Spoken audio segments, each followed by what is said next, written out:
அம்மனருள் TV நேயர்களுக்கு வணக்கம். நான் டாக்டர் தீபா லலன். இன்னைக்கு நம்ம என்ன டாபிக் பத்தி டிஸ்கஸ் பண்ண போறோம் அப்படின்னா, சனி பெயர்ச்சி பலன்கள் தாங்க. என்னம்மா சனி பெயர்ச்சி பலன்கள் நான் ஆல்ரெடி உங்களதே பார்த்திருக்கேனேம்மா அப்படின்னா உண்மைதாங்க. சனி பெயர்ச்சி பலன்கள் வந்து பாருங்க, இந்த சனி பெயர்ச்சி வந்து கொஞ்சம் கன்ஃபியூஷனா தான் இருந்துச்சு.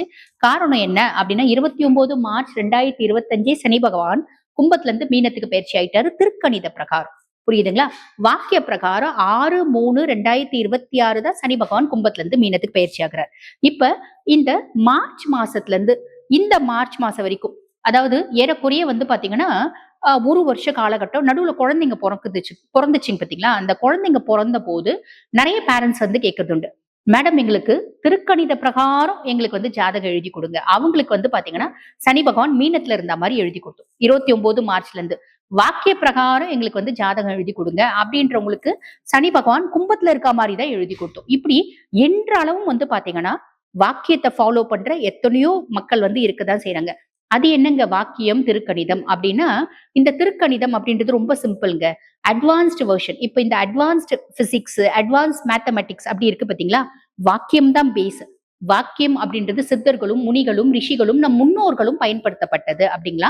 அத கொஞ்சம் அட்வான்ஸ்டு வெர்ஷன் தான் இந்த திருக்கணித பஞ்சாங்கம் அப்படின்றது.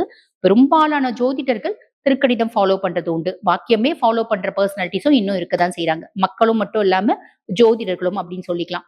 இந்த நவகிரக ஸ்தலங்கள் எல்லா இடத்துலயும் வாக்கிய பஞ்சாங்கம் தான் ஃபாலோ பண்றாங்க.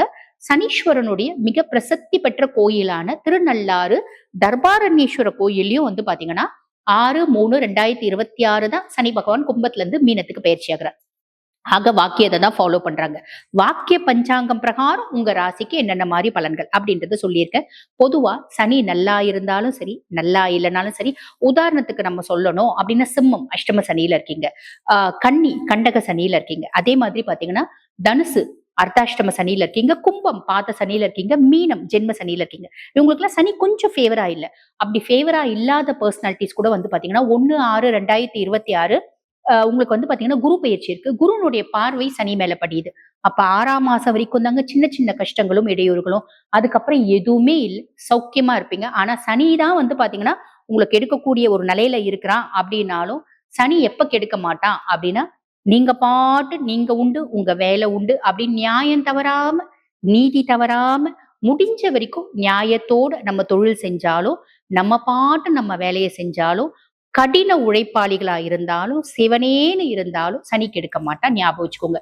ஏன் அப்படின்னா சனி யாருக்கும் பாரபட்சம் பார்க்க மாட்டாங்க. நல்லது செய்யணும் அப்படின்னா நான் என்னுடைய சொந்தமா இருந்தாலும் நான் நல்லது செஞ்சிடுவேன். என்னுடைய பகையாளியா இருந்தாலும் நல்லது செஞ்சிடுவேன். கெட்டது செய்யணும் அப்படின்னா என்னுடைய மனைவி குழந்தையா இருந்தா கூட நான் கெட்டது செய்வேன். பகையாளியா இருந்தாலும் நான் கெட்டது செய்வேன். அந்த மாதிரி நீதி தவறாத ஒரு கிரகம் அப்படின்றதுனால்தான் ஈஸ்வர பதவி பெற்ற ஒரே கிரகம் சனீஸ்வரன். அதே மாதிரி நீதிமான் அப்படின்னு சொல்லக்கூடிய ஒரே ஒரு கிரகம் யாரு அப்படின்னா சனீஸ்வரன் தான். சனிக்கு அப்படின்ற உரிய மரியாதையை நம்ம கொடுக்கணும் அப்படின்னா ரொம்ப சிம்பிள்ங்க. அவரை பசிஃபை பண்ணணும், அவரை அமைதிப்படுத்தணும் அப்படின்னாலும் ரொம்ப சிம்பிள். நீ கடின உழைப்பாளியா இரு. நீ உண்டு உன் வேலை உண்டு. வேலைதான் உனக்கு பிரதானம். அப்படி நீ பாட்டுன்னு உழைச்சிட்டே இருக்க அப்படின்னா பிரச்சனையே கிடையாது. நாங்க ஹவுஸ் ஒய்ஃப்மா, நாங்க எப்படிமா உழைக்கிறது? வீட்டு வேலை இருக்குல்லம்மா, நீங்க பாட்டு உங்க வேலையை செய்யுங்க. ரிஷபராசி அன்பர்கள், உங்களுக்கு வந்து பாருங்க இந்த சனி பயிற்சி என்னென்ன மாதிரி பலன்களை கொடுக்க போகுது அப்படின்னா, சனி பகவான் முதல்ல உங்களுக்கு 9 மற்றும் 10க்கு அதிபர். பாக்கியஸ்தானாதிபதியும் அவன் தான், ஜீவனாதிபதி தொழில் ஸ்தானத்துக்கு அதிபனும் அவன் தான். அவன் வந்து பாருங்க இப்போ உபஜயஸ்தானம் லாபஸ்தானத்துல வந்திருக்கான்.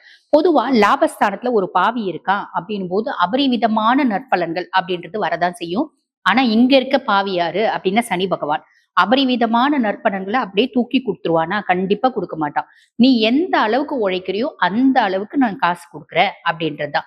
10 ரூபாய் கொடுக்க வேண்டிய இடத்துல நீ 10 ரூபாய்க்கு உழைக்கிறேன்னா 10 ரூபாய் தான் நான் கொடுப்பேன். 100 ரூபாய் கொடுக்கறதுக்கு நான் ராகு கிடையாது, நான் சுக்கிரன் கிடையாது. அப்படி ஒரு மைண்ட் செட் வந்து பாத்தீங்கன்னா சனி பகவானுக்கு உண்டு. ஆக லாப சனி பொதுவா சுய ஜாதகத்துல 11ல சனி இருக்கா அப்படின்னா கட்டுக்கட்டா சம்பாதிப்போம். 11ல ராகு இருக்கான் அப்படின்னா மூட்டை மூட்டையா சம்பாதிப்பாங்க. ஆக 11ல சனி இருக்கான் அப்படின்னா கட்டுக்கட்டாதான் நீ சம்பாதிப்ப.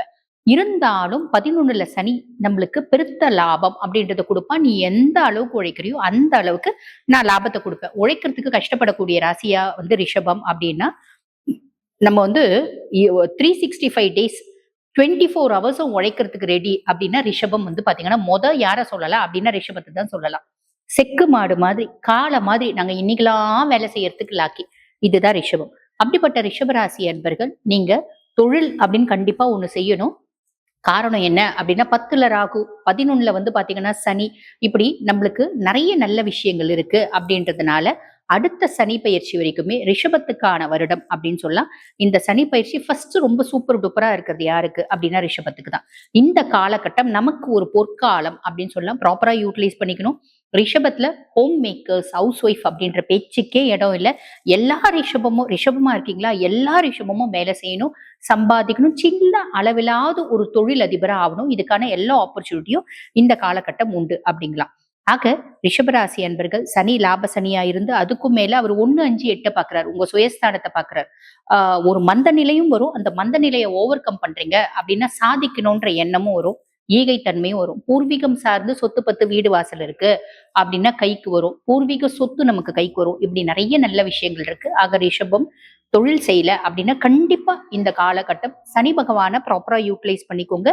தொழில் அப்படின்றது ஒண்ணு ஸ்டார்ட் பண்ணுங்க, சின்ன அளவிலாவது செய்யுங்க, பெருத்த லாபம் அப்படின்றது வரும். வாழ்த்துக்கள்.